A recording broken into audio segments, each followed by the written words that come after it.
Katika kipindi cha ujauzito ni safari ya kipekee kabisa ya mwanamke.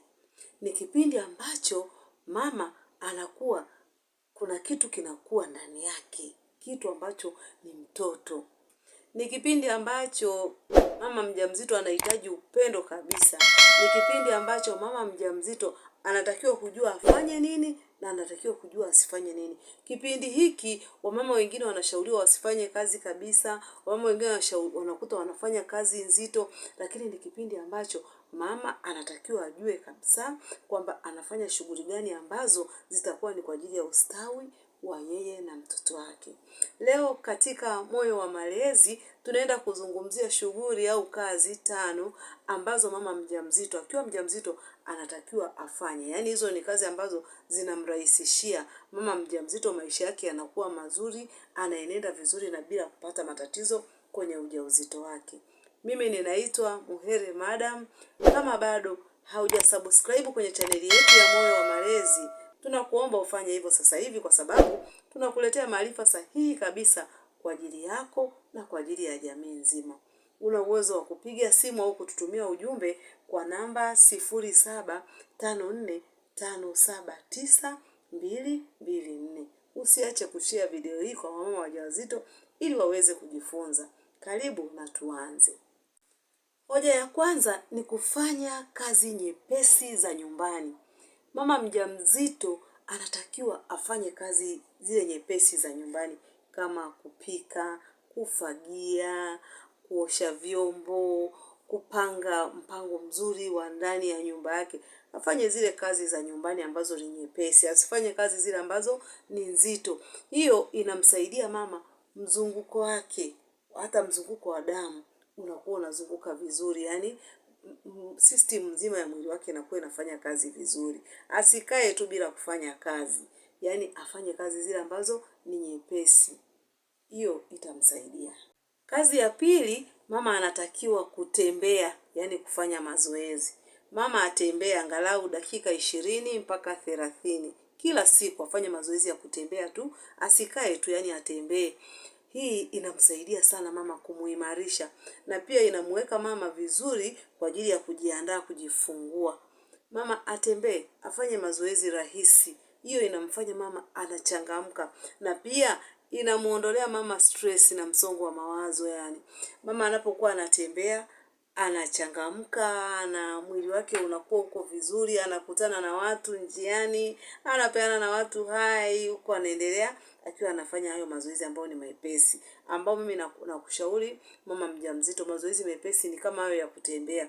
Tembea dakika 20 mpaka 30, hapo mwisho wa siku unarudi nyumbani, unapumzika, usikae tu. Hoja ya tatu, mama ajishughulishe na kazi za ubunifu.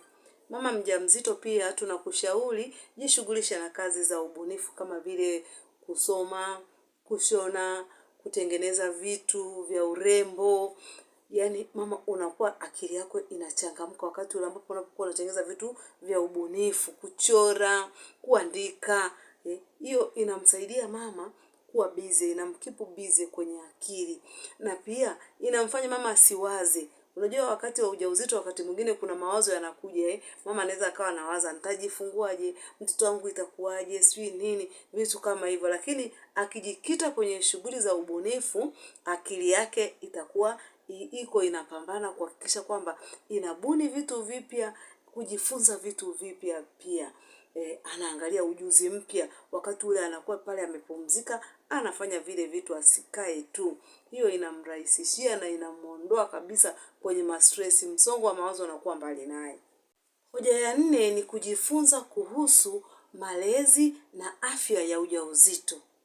Mama mjamzito anatakiwa apate elimu, ajifunze kuhusu malezi, ajifunze kuhusu afya ya mtoto tumboni. Hivyo ni vitu ambavyo mama mjamzito anapokuwa amekaa tu ajifunze. Ajifunze labda wakati mwingine anaweza akajifunza kutokana na kusoma vitabu, anaweza akajifunza kupitia madaktari, anaweza akajifunza kupitia YouTube kwenye vipindi vinavyofundisha mambo ya ujauzito na hatua zake na jinsi ya kujikinga na mambo mbalimbali. Ajifunze kupitia madaktari, ajifunze kupitia TV, yani vyanzo mbalimbali. ambavyo vitampa maarifa, apate elimu nzuri kuhusu mambo ya ujauzito. Hiyo inamsaidia mama kujiandaa vyema wakati wa kujifungua, na pia inampa mama upana, anakuwa na wigo mpana, anakuwa na elimu ya uzazi. Hiyo ni nzuri sana kwa mama, ajifunze vitu kama hivyo. Hiyo ni kazi, afanye hiyo kazi ya kujifunza hivyo vitu vinavyohusu afya ya uzazi na mambo yote yanayohusu wajawazito. Hoja ya 5 ni mapumziko kwa mpangilio sahihi. Mapumziko kwa mama mjamzito pia ni kazi. Yaani mama mjamzito anatakiwa awe na mpango sahihi wa kupumzika. Apate muda wa kulala, apate muda wa kutulia tu, afanye vitu vingine, labda amerelax. Hiyo inamsaidia mama wakati wa kujifungua, anakuwa na uwezo, anakuwa na nguvu za kutosha, anakuwa mwili wake sio ule wenye uchovu, hajachoka, haumwi mgongo, sijui kiuno nini, anakuwa amepata muda sahihi wa kupumzika. Kwa mama mjamzito, kupumzika nayo ni kazi yako. Pata muda, pumzika, yani relax.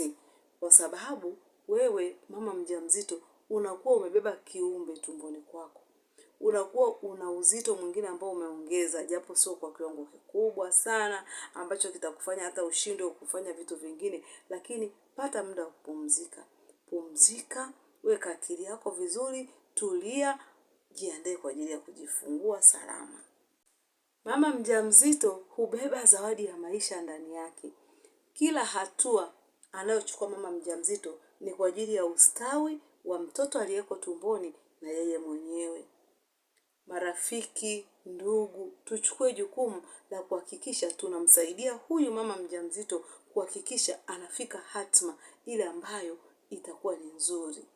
Tunapokuwa tumemsaidia mama mjamzito, tunakuwa tumeokoa kizazi kijacho, tunakuwa tumetengeneza jamii bora, tunakuwa tumeongeza wahusika kwenye jamii yetu. Hivyo tumpende, tumtunze, tumsaidie, tushirikiane naye. Wewe ni mume wake, msaidie mke wako. Wewe ni dada, wewe ni kaka, wewe ni rafiki, tuwasaidie wajawazito kuhakikisha kwamba wanajifungua salama. Bila shaka umejifunza kitu kipya siku ya leo. Usiache kulike, kushare, kucomment na kusubscribe kwenye channel yetu ya Moyo wa Malezi ili uendelee kuwa mmoja wa familia ya Moyo wa Malezi. Asante.